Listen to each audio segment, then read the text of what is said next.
Hi, I'm Beth with Pet Sitters International, and I'm sure that by now most of you have heard the exciting news. But on May 27th, we announced that ownership of Pet Sitters International has officially been transferred from founder Patti Moran, who founded PSI in 1994, to our new owners, Adam and Rachel Foster, who are with me today. Hi, Now, Beth. while Patty was able to get to know both of you really well during her, you would say, extensive process to learn more and handpick PSI's next owners, you two may still be new faces and names to a lot of people in the professional pet sitting industry. And so I wanted to give those that are watching or listening just a chance to learn more about both of you, if that's okay. Let's do it. So let's just start. We'll start with the basics, if you will. Just you tell us a little bit more, about yourselves and your backgrounds. Yeah, so I'll start. My background is really in working with customers and supporting customers and making sure that the customers that I've worked with who are using various products of mine to run their business and making sure that they always get the best value and really being a voice of customers and advocating for their needs internally. Over the last couple years, I decided to make a pivot into entrepreneurship. And, always had some thoughts on maybe I could try this, could try that. But the idea of actually looking to acquire an existing business that is already standing, has good bones, that we could look to leverage our skill sets to further grow a business was something that started to resonate and had been able to help a lot of other people actually with that as well. And that's where we were able to land on eventually on PSI after a very long search. And of course, we'll get into why PSI and everything that we've learned. But that's a little bit about my background. Yeah, we will definitely cover all of those details. Rachel, what about you?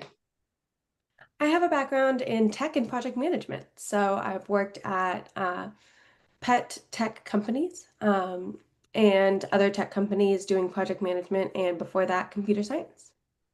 Wonderful. And what Now, else did you used to do?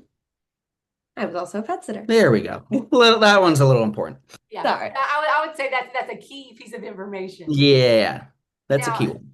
so we know you have a background, Rachel, that perfectly aligns with what PSI is doing. But now, Adam, I know you also mentioned sort of that deciding to make that move into entrepreneurship.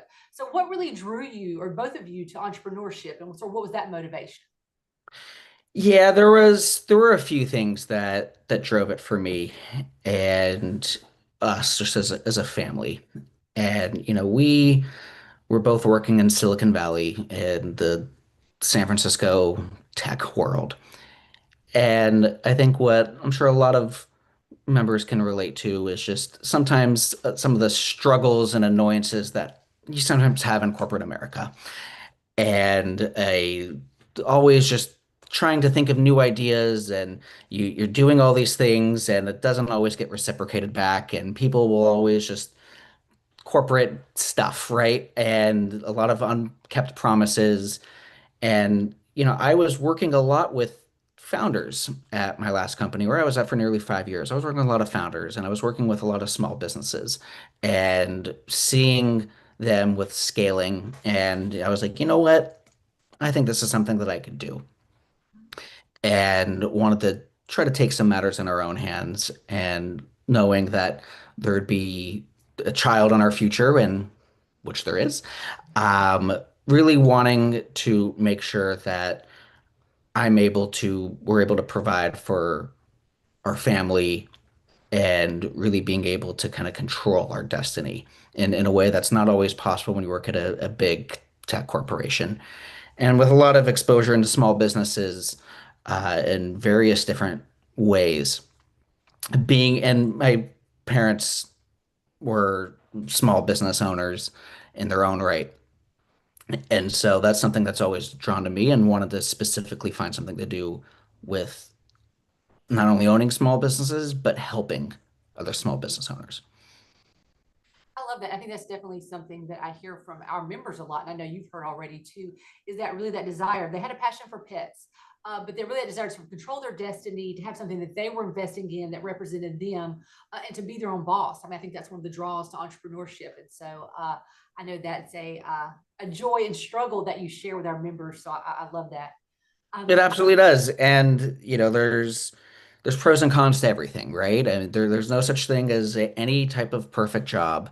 But when you get to control things that you can control, and of course there's a lot of stress, and I can definitely empathize with our members as well, of all the things that, they have to think through with their own businesses. And so, you know, looking forward, hoping that we're going to be able to help as well and expand on what we're already doing. Now, before we move on to talking a little bit more about how you came to learn about PSI, just a little more of a lighthearted question.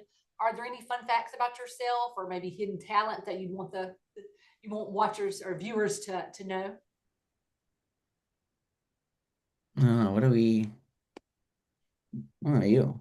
Well, I do, if anyone's heard of the Rose Parade in Southern California on New Year's every year, I have been a float master and help decorate the floats, and lead the decoration of the floats, for many, many years now, and absolutely love it. So that's mine. I watch it. I watch that every year, so that's exciting. I got to see in person a couple years ago when Oregon, my alma mater, was in the Rose Bowl and then got embarrassed by Ohio State. But it is really cool when you actually get to see that like up close. I mean, Oh, just sure. I was blown away by what goes into it. It's really fun. I don't know, my lovely wife, do I have any hidden talents? Really sweet. Wow. Yeah. I stick with that one. I think Well, that's you know what? I'm gonna take that one. Oh, he plans all of our travel. oh, that's In a past life, I definitely was a travel agent. Oh yeah, I planned the whole honeymoon. I planned like 70% of our wedding. Yeah, he planned a lot of our wedding. Yeah. Yeah, and and we're probably I excited to hear we have an annual conference. So oh, very we have excited. travel planning at PSI. So Oh yeah. So love to travel. Always to explore new places. A little bit harder with I was about to say a little one running around, but not yet. Stay tuned. yeah. He's That's going to be any next couple of weeks. But also very active with nonprofits and trying to give back to community as well. Wonderful. Now, in talking to PSI members and just some other industry friends, many have been curious about how this all came about. So, how did you first learn about PSI? Yeah, so I we had been in kind of looking for some small businesses for some time, and there were some that we looked at and eventually kind of fell apart. And as some people have seen, and something I'm actually very proud of, is that I've been able to help other people kind of with looking to doing exactly what we did of helping with transitioning ownership of small businesses. And so I've had the opportunity to see a lot of stuff that's out there. And when we came across PSI initially, there's having evaluated maybe close to 1,000 small businesses in the last 2 years. When we saw it was available and we were able to have some conversations, there's a lot of things that you look for when trying to evaluate a small business. Of course, there's the financial data, right? But what I always look for, and I tell people for who I'm helping with, is if you can find someone who's a founder that deeply cares about who's going to be the next successor. If you have team members who are tenured, Mhm. you have members that stay around for the long haul, they and you just have something that's very mission driven. You look for any of those, that's great. PSA had all of it. And that is just so rare to come across. And when we saw that and we could just see all that combined, and just with some of our backgrounds as well, it just seemed like a perfect fit. So we saw it as something that you know, Patty was thinking of retiring, and she absolutely deserves that with all she's built. And it was just something that we knew that we had to pursue. So I know you've talked some about what really made PSI stand out to you and what some of those factors were. But was there one thing or maybe a combination of things that you thought, this organization is really worth us investing in? Yeah, as I said a little earlier of some of the things that we look at, but one of the first things kind of primarily that really stood out was how deeply, deeply Patty cared about who would be next and how much that meant to her more than a dollar sign was some that told us everything we need to know. But as we were going through this process, uh, there are a lot of amazing things about PSI. But if we had to pick one thing of like what we really knew this is worth investing in was the team Yeah. and being able to meet the team, get FaceTime with everybody, and understand just and to really see how passionate everybody is, how just great the team is, how much everyone just cares so deeply about the mission Mhm. and why we're all here. Uh, numbers are numbers, but at the end of the day, it's all about the people.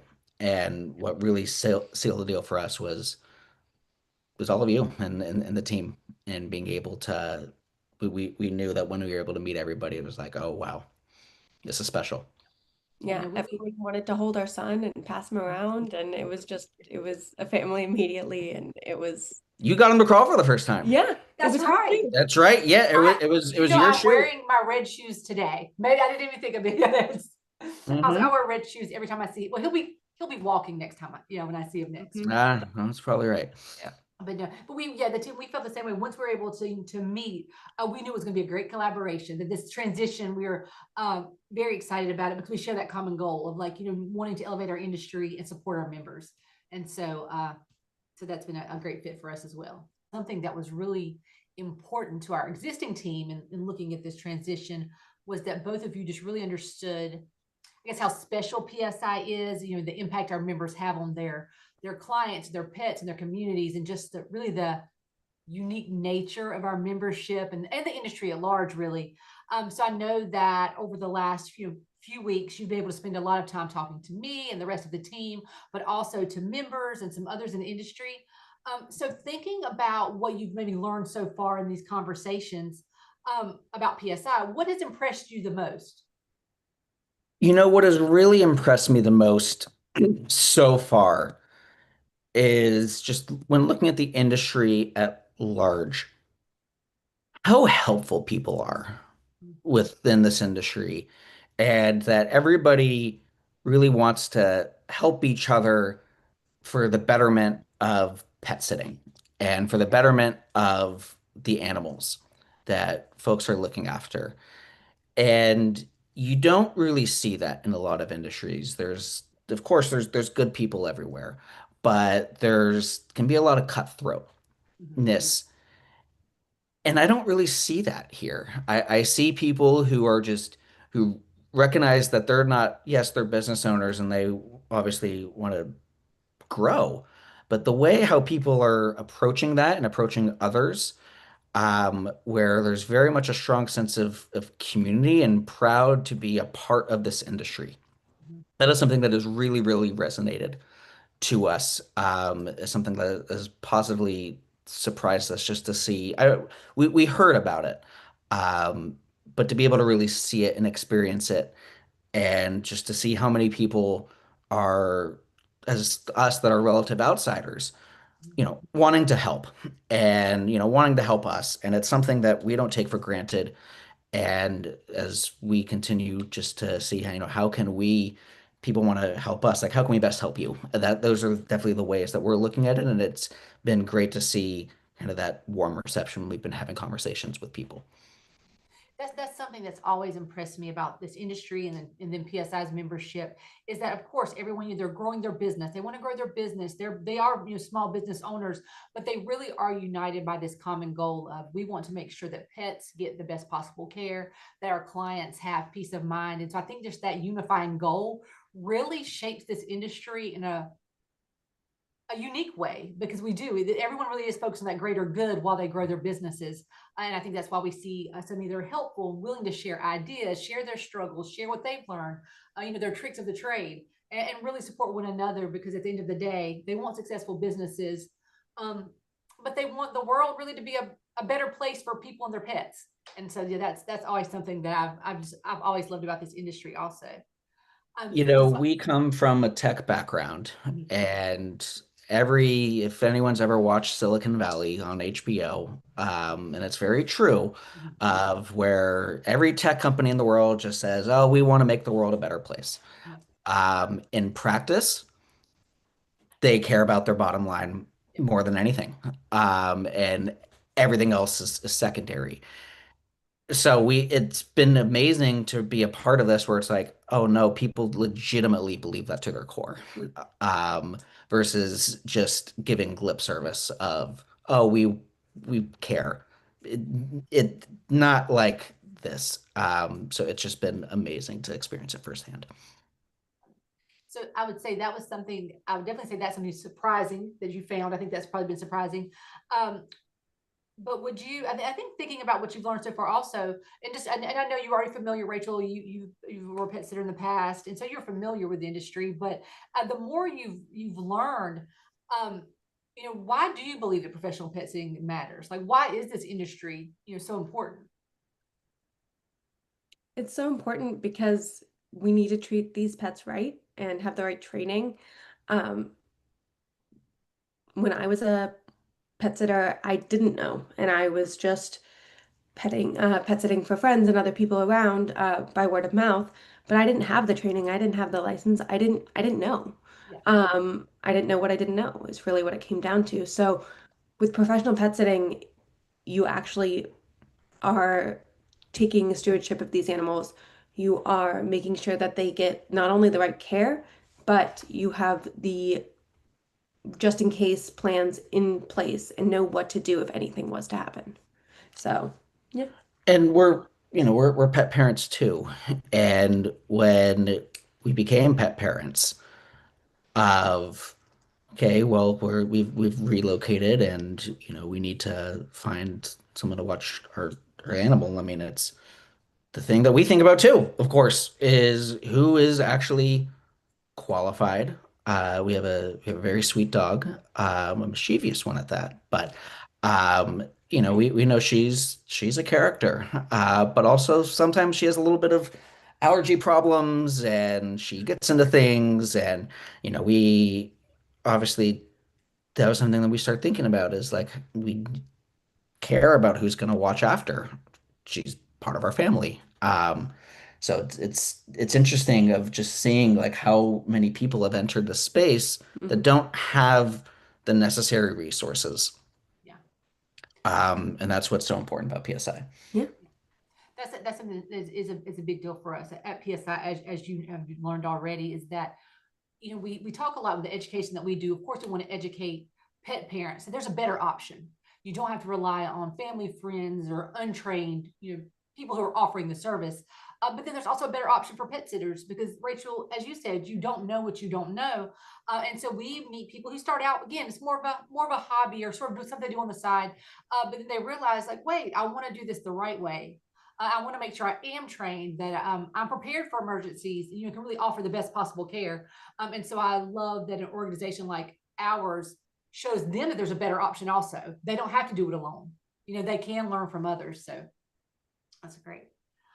So of course, we are in a unique industry in the pet care space, but really, at the core, our members and people in the industry are small business owners, and they play an important role in their local economies.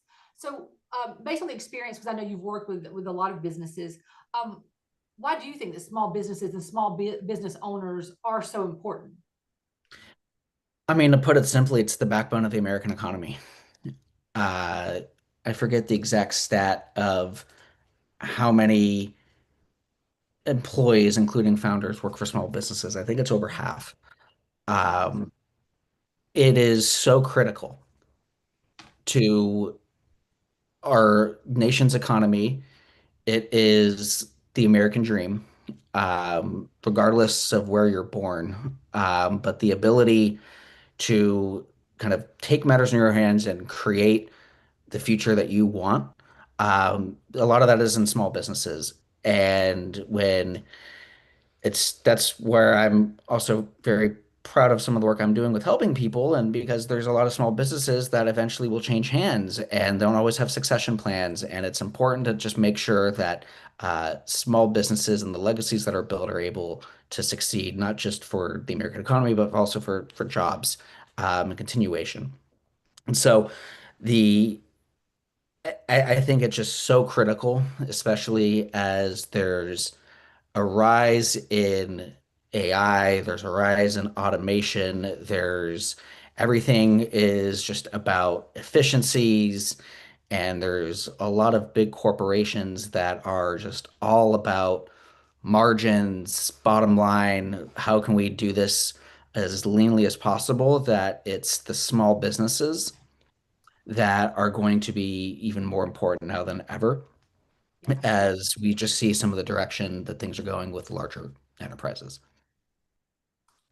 Now, in talking about that, I know you've mentioned the rise of AI and some of those things, but are there any specific challenges that you see really sort of entrepreneurs, or maybe across the board, facing today? There's a lot that I see is, I think, just kind of touching on AI and a lot of different things out there, is just we live in a world right now where there is a lot of information. Mhm. And we are in what a lot of people would call the post-truth era, of where there's so much stuff that's out there. There's a new AI, chat GPT for X, Claude for Y.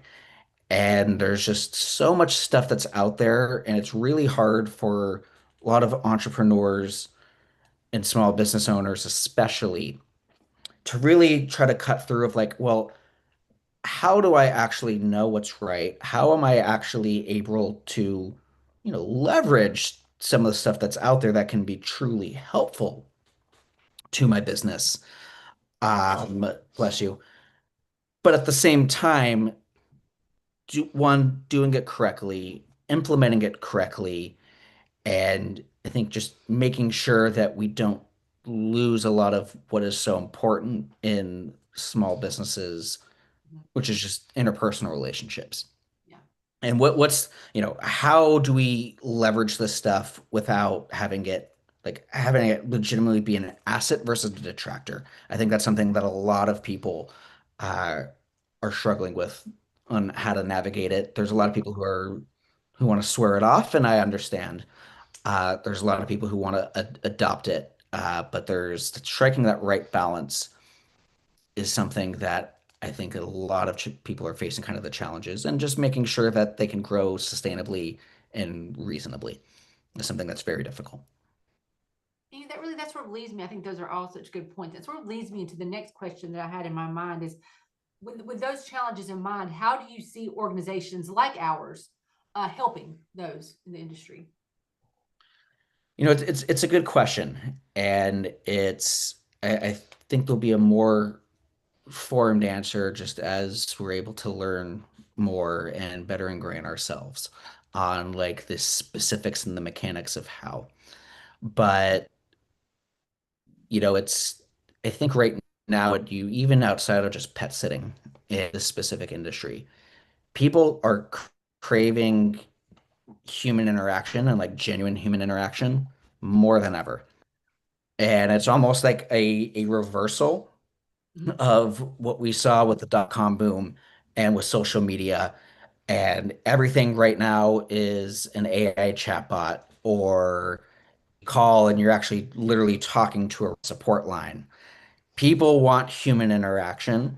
And when you think of just that, the nature of the business that we're in right now, of course, is not only is there going to be face-to-face connection, of course, but you're dealing with someone's family, Yeah, dealing with the very, furry very family. personal service. And Absolutely. we're in a very, very personal space.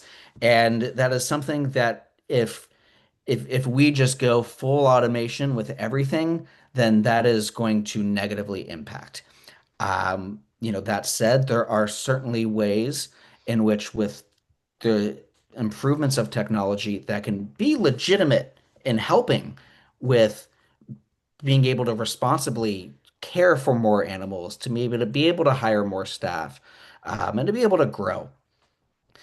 But I think it's just so important for everybody to make sure that we don't lose at what is so important, which is still the care for the animals and making sure that personal relationships with customers, with staff, if you have that, that's something that is always going to be a priority.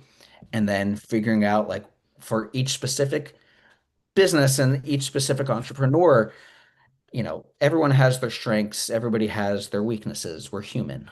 And, what are the things that maybe we need a little bit of help with that automation can be an asset, but making sure that we always double down and never do anything that's going to neglect those interpersonal relationships and the care for the animals. And as long as those things are prioritized, I think everything else will be fine. The exact best ways to go about implementing it, I need to learn more. And that'll just happen in due time where we're going to be able to ideally help with sharing some best practices that we've seen and hopefully it can be applicable to others.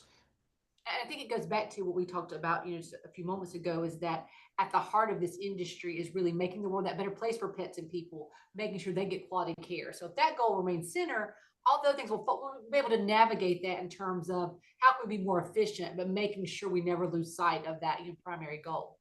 Exactly. Always remembering why you're in business for the first place and why you're in pet sitting for the first place. Um, people are in this space. Uh, they're not chasing to be the next billionaire. They're doing this out of pure passion and an ability to turn a passion into a career.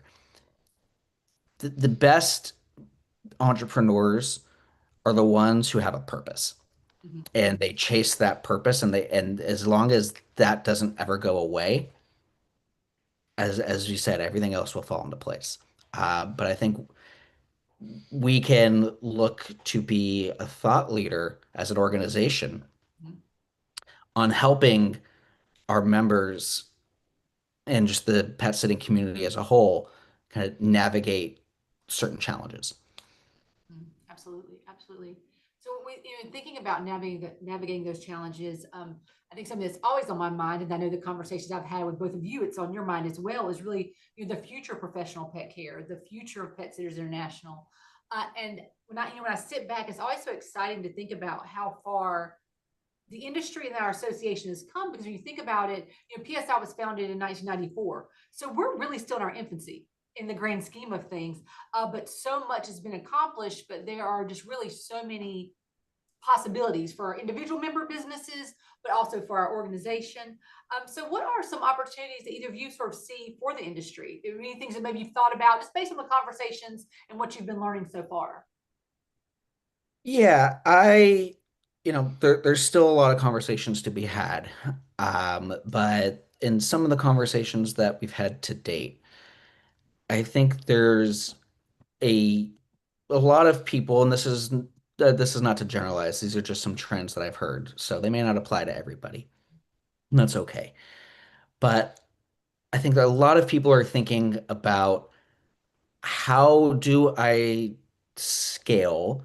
How, if I have multiple employees, how do I manage just overall kind of, yes, bottom line, because it's still a business. How do I think about how I need to handle certain different situations? Like, what is the best way to actually go from, hey, we have 6 employees. How do I get to 8? How, if there's revenue goals, how do I get from 100,000 a year to 300,000 a year? I think there's a lot of people who are not sure on the best ways to do that. I've seen that there is definitely people who, and the conversations I've had, want to like to go back to what we said earlier, want to leverage technology and want to be able to leverage some of the things that are out there, just are not quite sure the best way on how to do that. And I think there's just a huge need, and people are saying, of just more education and more resources and keeping up with just current trends, that for not just for the internal operations of the business, but for just any changing landscape for how to work with customers, how to best serve animals. And there's still I just keep hearing about the constant need of wanting more and more education and more resources and for different stages. Yeah. And I think that's where PSI can continue to really shine as it has for the last 32 years in that department. I think that's something that's so interesting about our association in a lot of ways, that we have such a diversity of membership.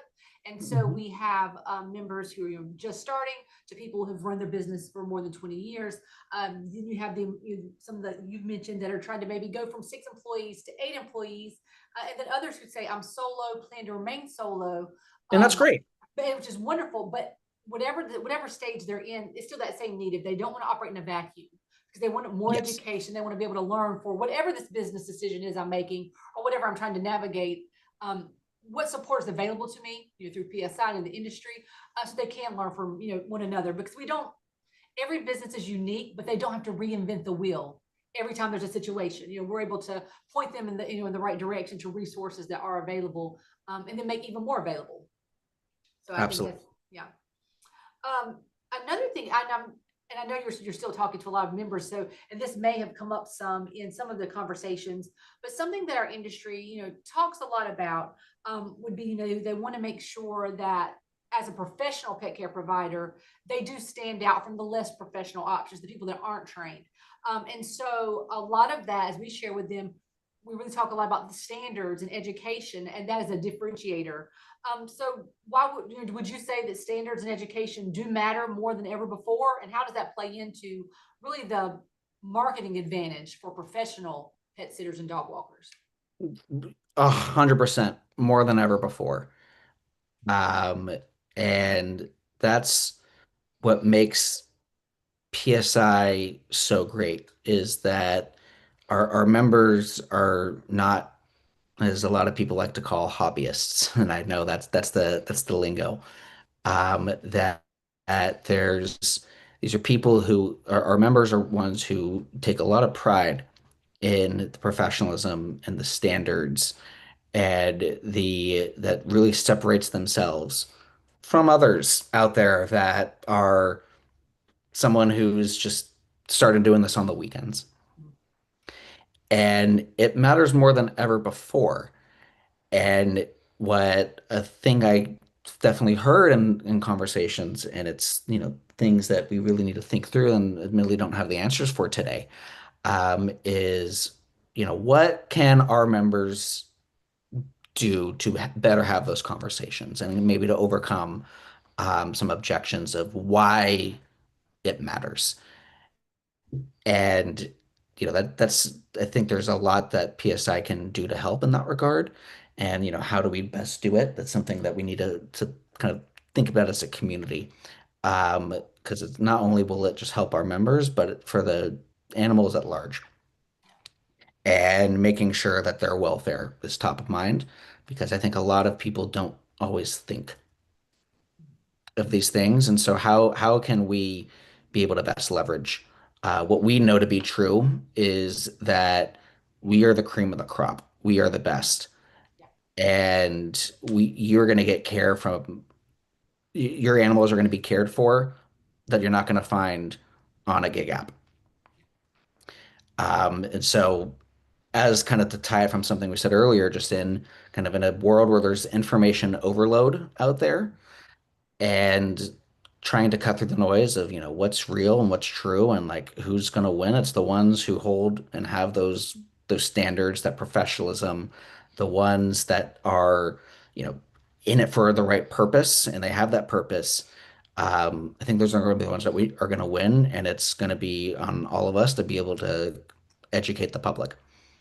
Absolutely. We tell members a lot that, their ideal client is that pet parent who wants the best care. And so many times it's just a matter of explaining to them why there's a commitment to standards and that focus on education is what helps them deliver that best pet care to win it over. And so, yeah, I completely agree with you. As the industry continues to evolve, we have the global standards, we have our certification. But as we look to the future, we are going to be looking for even more and more ways to make sure members have access to that they clearly understand the standards that will lead their business forward and the education that's needed, but then they have a way to communicate that to their clients, the general public, because that will elevate their businesses and really the industry at large. So Yeah, I love that. and I want everybody to hear this directly from us, that those standards and that professionalism and what makes us unique in that regard compared to a lot of others that are out there, that does not go away as a result of an ownership change. Um, if anything, it's doubling down on it.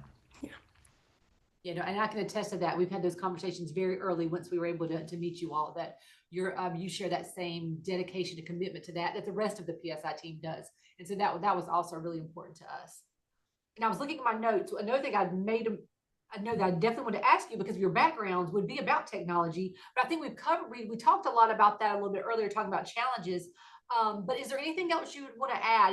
Think about technology or AI as it relates to our industry. I know you've talked about not losing the personal touch, but is there anything else you just want to add that maybe for pet sitters to keep in mind, or something that they may want to know as they sort of think through how that may look in their businesses?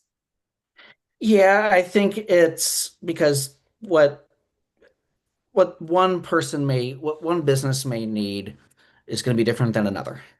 And even though everyone is here to look after animals, each business is different. Each business's needs are different, whether you're a solo pet sitter or you have a team. And we all have things that we're really strong at and some things that we need a little bit of help in. That's just human nature. Um, we're not perfect, except my wife, of course. Um, I get points for that. Yeah. But thinking really, I would encourage for people to look at, just do some self-reflection of their own business. What are the things that, they find to be, even it can even be administrative, of things that are a little bit more tedious, some follow-ups or certain things that uh, maybe take longer than they should, and looking for different ways on, hey, what if I got some assistance with that? And thinking through, okay, well, what could a desired end state be if this one thing in my business um, was able to be improved? And that's going to be different for everybody.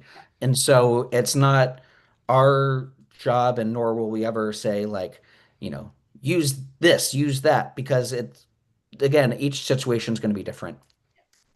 And so that's what I would just encourage people, because I can't tell you one way or the other, but I think from a generalization of taking a look at your business, saying, what are the ways that we can improve? Is there a way with what's out there to do that meaningfully? And of course, asking, is this going to sacrifice the human interpersonal relationships or care for the animals? Um, and having that be part of the calculus. I think there's a danger of being on like either end of the spectrum of wanting to chase the next brightest, newest thing just because it's new and it's out there. And on the other side saying, I don't want any technology solutions because I don't need that. But I do think, to your point, if pet sitters, if the business owners can really be honest about their pain points and say, what could help me have more time to care for the pets or to improve the quality of pet care, or what would free up some time for me, they can make educated decisions about what will work best. They sort of have to do that introspection to figure out what's working for their business and what's not. So to your point, I think it's very personal, and they'll have to navigate that, but definitely PSI can offer resources to that end to educate them on what's available, what they may want to consider. Exactly. And, we certainly understand that there's some strong resistance to technology Oh yeah. and AI. Um, I know my mother's one of those.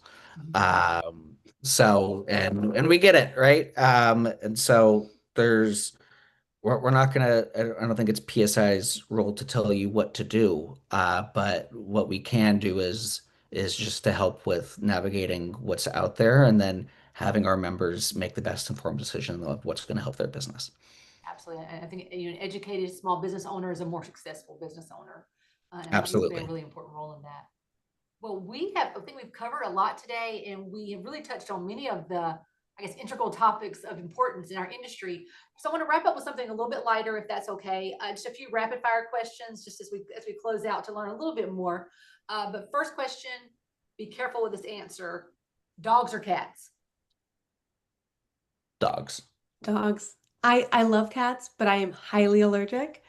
And so I would have a cat if I could, but I can't. So That's dogs. what we. Yeah. But we definitely, well, I You mean, grew up with both, right? I did grow, no, I grew up with both. I also had a family cat that loved everybody, but actually hated me. It was quite, he Yeah. would, yeah, as a kid, he would just like come on my bed and like keep smacking me, but would love everyone else. So I'm like, but I still love cats despite some childhood trauma. As long as you love both, We we can do, work Of oh, with course. that. we Work with love that. both, but if we have to pick Have to one, choose.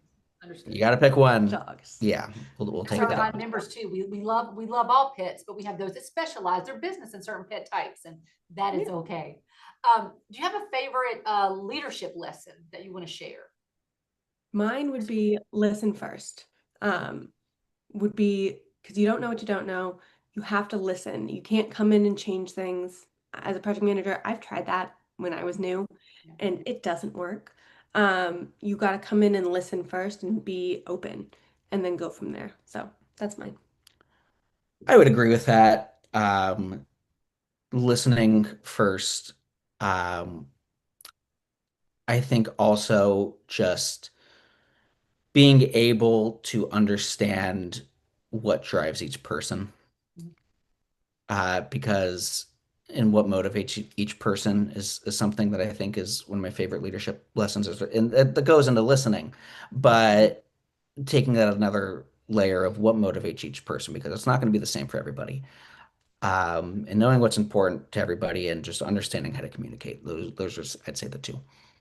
Yeah, no, those are both great. Favorite book does not have to be pet related. I'm not a reader. I'm That's okay. sorry.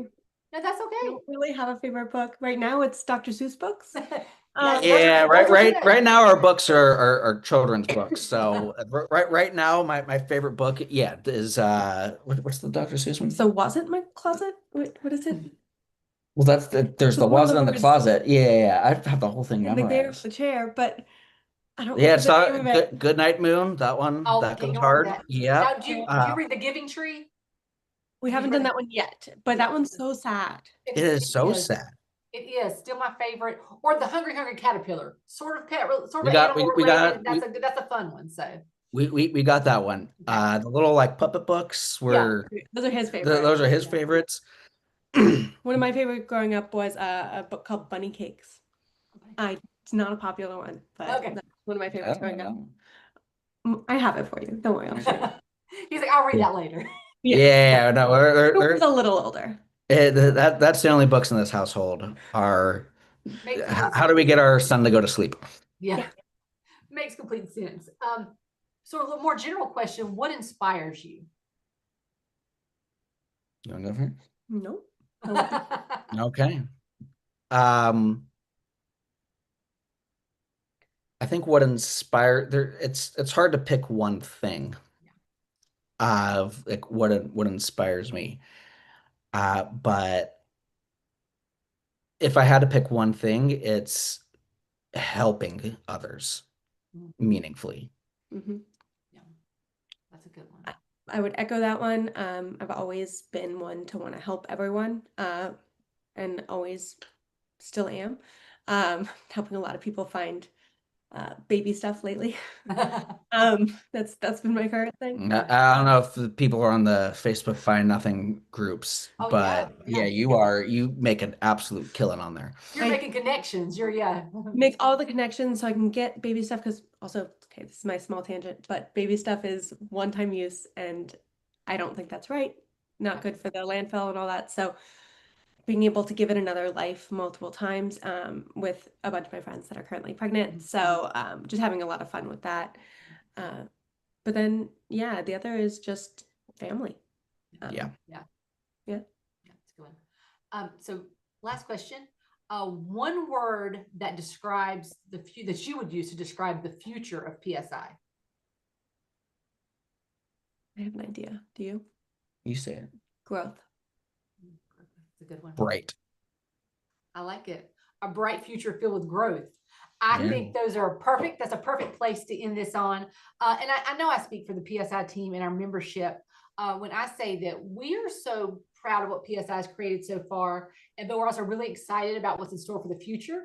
And we're happy that you two will be leading us on this journey of growth, our bright journey of growth. So we're really excited about that. And I did want to say, for those watching who may be pet sitters and dog walkers, but not PSI members, I'll include some links below so you can learn more about the resources that we offer, the tools, the training, the education, because we will answer any questions and share more.